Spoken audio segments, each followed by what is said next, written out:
I got an email from myself this morning. It wasn't a reminder I'd set. It was an email from tomorrow's me. The subject line just said, "Don't." The body of the email was a single blurry image of a shattered coffee mug on the floor. I shrugged, made my coffee, and promptly dropped the mug. It shattered in the exact same pattern. This wasn't the first time. For the past week, I'd been receiving messages from the future. Stock tips, weather reports, spoilers for TV shows I hadn't watched yet.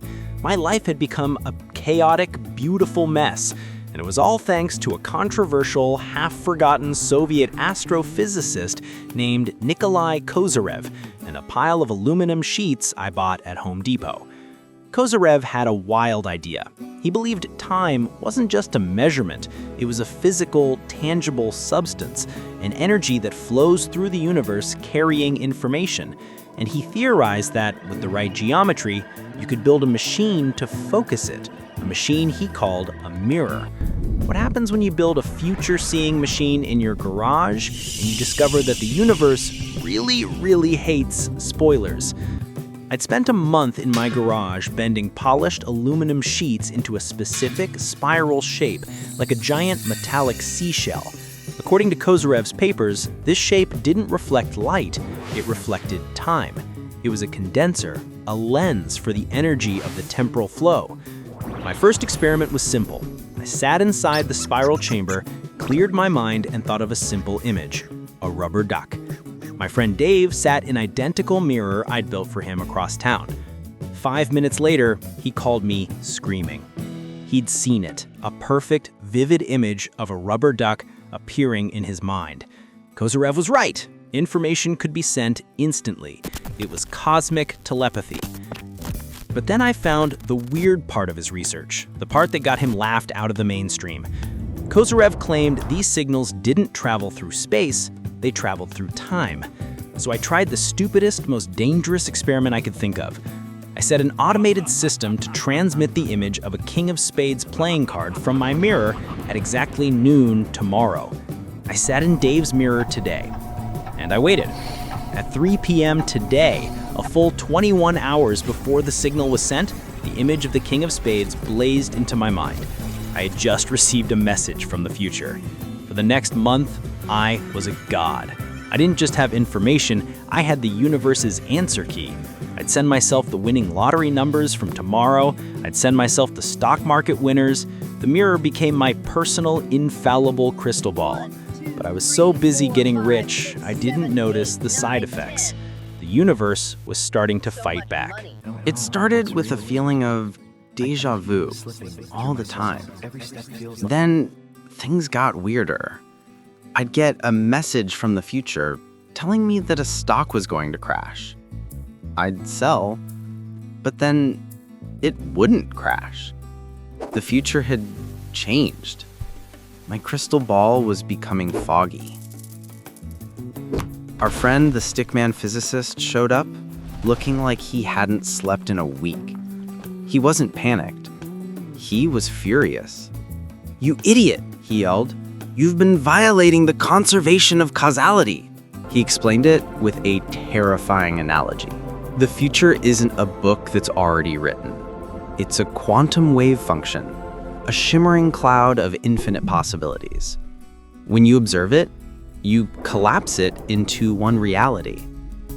By sending information back in time, I was creating a paradox. I was creating an effect, my winning lottery ticket, without a cause, the lottery drawing. And the universe, in its infinite passive-aggressive wisdom, had initiated a failsafe. It wasn't punishing me, it was smudging the future. To prevent me from creating more paradoxes, the universe began to blur the possibilities.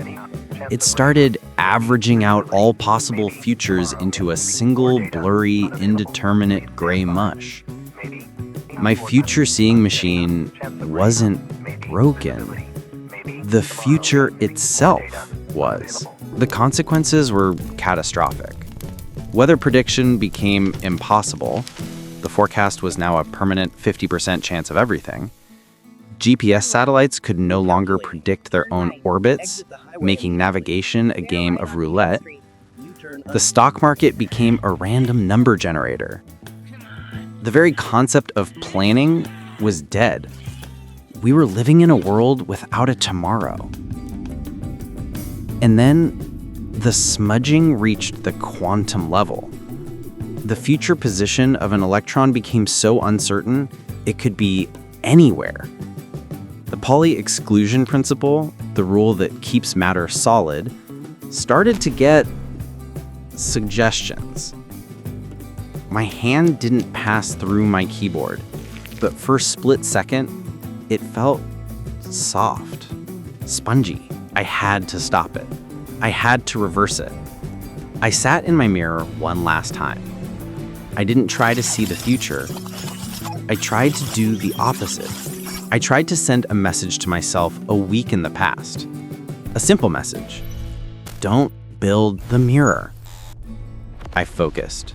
I pushed. And for a moment, I felt a connection. I had done it. I had warned my past self. I had fixed everything. I opened my eyes, and I was no longer in my garage. Where's my garage? I was standing in an empty field. Here, right? The mirror was gone. My house was gone. The entire city was gone. The sky was a color I had never seen before. I checked my phone. There was no signal. But the date was correct. And then I saw the news alert I had downloaded just before my final experiment. A single terrifying headline that wasn't there a moment ago. Astronomers detect strange, instantaneous signal from the star system Alpha Centauri. It appears to be a blueprint. I hadn't sent a warning to my past. I had sent a blueprint to the entire universe. I hadn't prevented the disaster. I had just taught everyone else how to do it. And as I looked up at the strange new sky, I saw the stars begin to flicker, one by one, as a billion other civilizations all discovered the same stupid, wonderful, world-ending trick. The universe wasn't being smudged anymore. It was being rewritten by everyone, all at once.